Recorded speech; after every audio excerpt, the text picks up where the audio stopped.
Hey guys, I'm Ben Collins. I'm the founder and pastor of Collective Church over in DeLand. We've been a member of F.A.I.T.H, fighting against injustice towards harmony, for about 5 or 6 years, and I'm here today with Phil Egitto. Father Phil is the pastor of Our Lady of Lourdes in Daytona. Thanks for coming over. 5 or 6 years? Seems like yesterday you joined. It's been a little bit. I know, it's crazy. Three locations ago. Time goes. I know. I was sitting here thinking, because I was going to say 3 or 4, and then I was like, we were in that building, then we were in that building, then we've been in here almost 2 years. So yeah, it is. Time's flying. And you guys have been since the beginning. Lourdes has been a part of F.A.I.T.H. And so we are, our congregation is currently in a series about the affordable housing crisis and how we sort of form our spiritual lives and our communal life around doing this kind of justice. And ever since I've been a part of F.A.I.T.H. And gotten connected with Freddie, who's an organizer for F.A.I.T.H., Lourdes has been sort of the example of what it means to be a congregation that's doing justice, especially in participation with faith. But I think even apart from that, the things that I've heard seem to come back to the language of the culture of justice at Lourdes. And so we sort of said at the beginning of our series, we talked about sort of the Isaiah 65 vision of the new heaven and the new earth. My sense, and I've been to Lourdes a few times for different faith meetings and things like that, and just of what I know and what I've seen, it seems like that vision is not something that is talked about sort of on a surface level as much as it is something that's felt and sort of embodied in the congregation. And so I wanted to just ask you, in the time that you've been at Lourdes, what does it look like for the congregation to embody the culture of justice? How do you do it practically? I mean, is it in the preaching? Is it in the groups? Is it in how you sing? Where does it come from?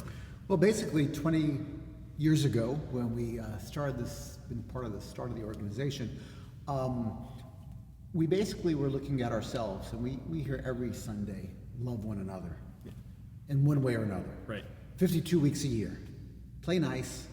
Love one another. Right. And so we said, well, what does it mean to love one another? And so what does it mean to love? Is it an emotion? Is it a thought? Is it an act? What is love? And so we as a community said that love means willing the good of the other and acting on it. And so our tagline is, loving the God we cannot see by loving the neighbor we can. And so what does it mean to love the neighbor we can see? Is to will their good. And the hard part then is to act on it. It's one thing to say, I love my neighbor, but, keep warm, well fed, have a good day. Bye. Right, yeah. You have no thoughts and prayers. Thoughts and prayers are with you. You have no housing. Oh, well, sorry, nothing I can do about that. Yeah. And so we looked at what does that mean in our individual lives, but then as a community, what does it mean to love the other? And we said that, it means working for the good of the other in the community. Yeah. And so that basically translated into doing justice. And one of the things that I've heard through the years from our African American brothers and sisters is, it's not just us, it's justice. Yeah. And so basically as a community, we decided that it was an integral part of our faith commitment. Yeah. To not just love God, but to love the God we cannot see by loving the neighbor we can, and as a community to work for justice. And so I belong to lots of organizations, and none of them do anything. Yeah. I go to meetings and waste my time. Yep. I don't know that we've made any difference. I'm on boards, I'm on this, I'm on that, and it's like, these do nothing. We've done nothing. We've not changed anything. We've not made anything better. And so the organization, actually called F.A.I.T.H now, started out as VISC, Volusia Interfaith Sponsoring Committee. But we got together, we created the name F.A.I.T.H, we developed a prayer that we could all agree on, and we had all different faith traditions. Wasn't easy. None of it happened like easy. It was all a lot of work. But what a healthy reminder that the grounding is a shared conviction, spirituality, whatever. Absolutely. It was all kind of a shared vision of working together for justice. And so we basically said, okay, what are we going to work on, and what are we going to do, and how are we going to make an impact in the community? Yeah. That Lourdes is a decent-sized community. We have about 400 members. It goes up and down depending upon how crazy I preach. But we said, we're not strong enough to do the things that need to be done in the community. We need a larger voice. And we don't have a lot of money, but we have people in the community. Yeah. And so F.A.I.T.H was an organization that said, hey, we can hold people accountable. We can go to the warden at the jail and say, we want drug treatment. Yeah.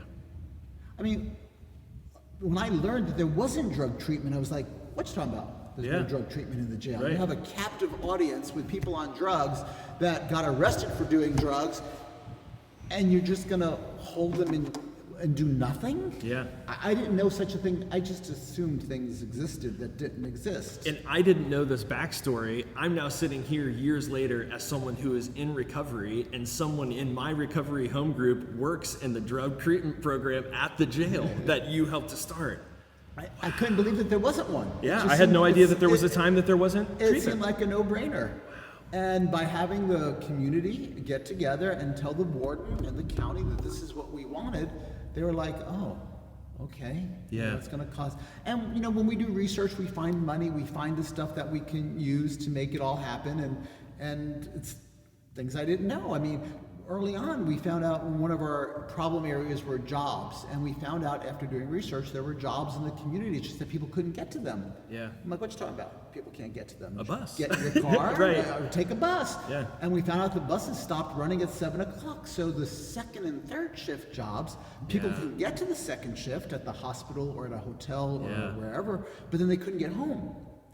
So by making the bus service go till midnight, you could get to the you could get home from the second shift job, and you could get to the third shift job, like at the hospital, and then the buses start at 7 in the morning, so you can get home from the third shift job. Yeah. So they don't run all night long. I'm from New York, so buses and trains run all night long.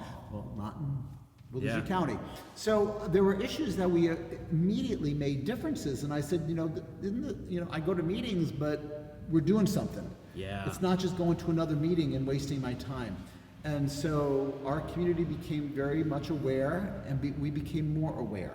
Yeah. Because a lot of my community are not struggling that much, and they're not poor. And Sure. Same with us. They're not taking the bus. Absolutely. Ever, Sure.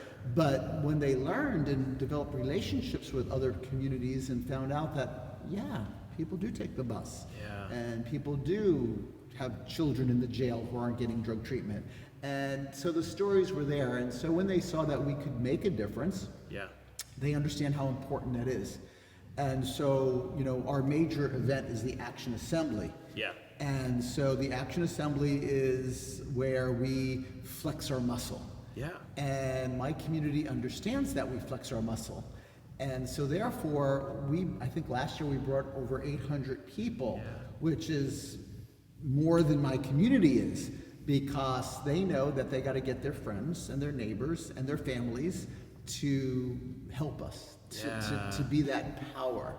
And I think that, if my little church can do that, I think every community, so yes, preaching is part of it, because I preach justice, and I tell them that this is the opportunity we have to flex our muscle. Yeah. And we Catholics have this thing called Holy Days of Obligation, where they have to go to church.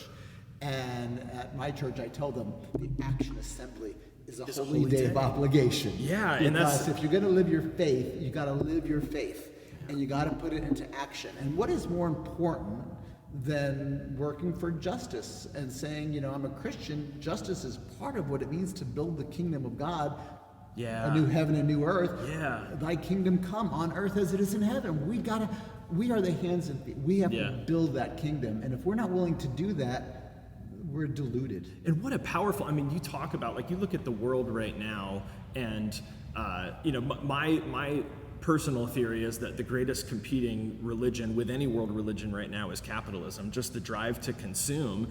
And for you to have a congregation, and you look at the church landscape in the West, and usually if there are church leaders telling congregants to evangelize anything, it's tell people to come to church so we can get more of their money.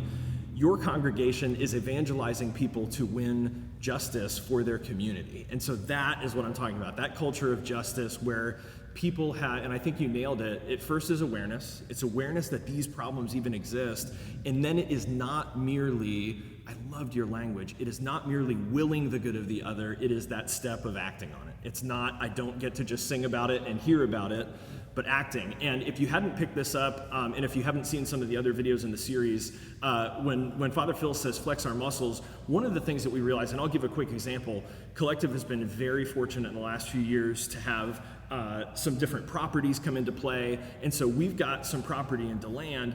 We could hear the problem and we could say, affordable housing crisis. We need to pool our little community's resources. Let's go build some affordable housing on our little piece of property. Maybe we get 15 units. Right. The problem is we need 16,000. And so some of what we mean when we say flex our muscles is to see ourselves as a part of a larger integrated whole. And that when, you guys may not know this. This is, I feel like I didn't maybe pay attention in civics in high school. Part of what our representatives are required to do is represent us. And so part of what we do is we bring our people and we say, hey, like you said, we need this in the jail. We need this, for affordable housing. And we bring people power where we don't have money. And we bring our voice to bear, especially on behalf of those who don't have that voice. So remind me of those two lines you opened with, and I think that's where we should close it. So it's not merely to will the good of the other, but to act on it. And then there was another phrase that I can't remember. You said, we love the God we have not seen. Our tagline is loving the God we cannot see by loving the neighbor we can. Yeah. And to love means to will the good of the other. Yeah. And act on it. Yeah, and that's, we very often wrestle with the text from Matthew 25 about, when have you, housed the homeless, clothed the naked, given a drink to the thirsty, and when you've done it to the least of these, you've done it to the Christ, to the God and everyone. Part of what we're saying is that just in our county, there are 16,000 faces of Christ in need of being housed. We said this a few weeks ago. We were studying the feeding of the 5,000, and we said, on days we don't have any idea how to make sense of what the miracle is, we have to just rest in the fact that we've come face to face with the need for a miracle. How are we going to house 16,000 people? We don't know, but we, and not just our church and not just Lourdes, we, a larger group of us, have realized there's a need for a miracle. And we don't merely will the good of those neighbors, we've chosen to act. We hope you'll act with us. And when we share our 5 loaves and 2 fish, there are 12 baskets left over. That's right, more housing than we need. Absolutely. Thanks so much. Appreciate it, Father Phil.